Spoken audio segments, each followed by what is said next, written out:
Hi friends, അപ്പോൾ ഇന്ന് നമ്മൾ കുഴക്കട്ട അട ഒക്കെ ഉണ്ടാക്കില്ലേ നമ്മൾ വൈകുന്നേരം കഴിക്കാനുള്ള പലഹാരമായിട്ട്.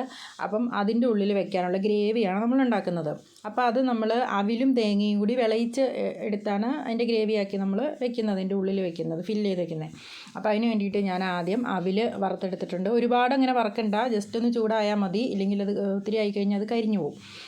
സിമ്മിലിട്ടിട്ട് അത് ചെറുതായിട്ടൊന്ന് വറുത്തെടുക്കണം. പിന്നെ നമ്മൾ ശർക്കര ഉരുകാൻ വെച്ചിട്ടുണ്ടായിരുന്നു.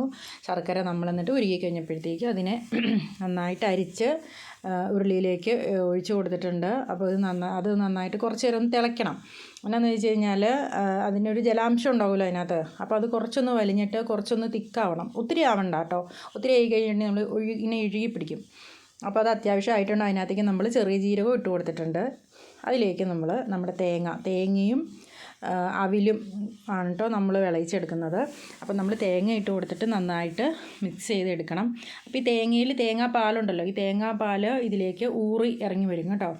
അപ്പം അതുകൊണ്ട് നമ്മൾ ഒഴിച്ചിട്ട് കണ്ടോ, ഇപ്പോൾ ഇതിനകത്ത് ഒരു വെള്ളം പോലെ നമുക്ക് ഫീൽ ചെയ്യുന്നുണ്ട്. അതങ്ങനെ തന്നെയാണ്.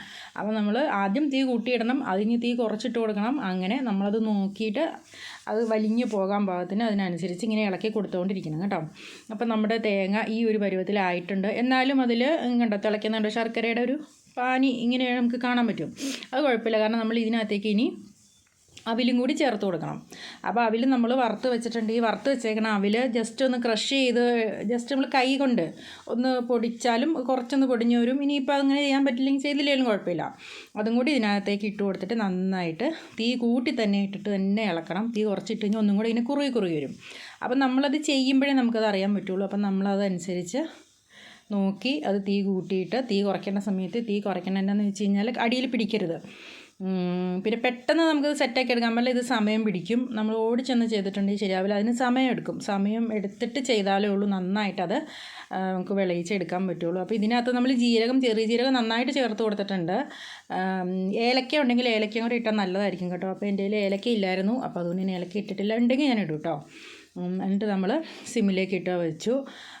അപ്പോൾ ഇത് ഉണ്ടാക്കി വെച്ചിട്ട് ചൂടാറി കണ്ടോ, ഇതിപ്പോൾ ഞാൻ എല്ലാം സെറ്റായിട്ടുണ്ട്.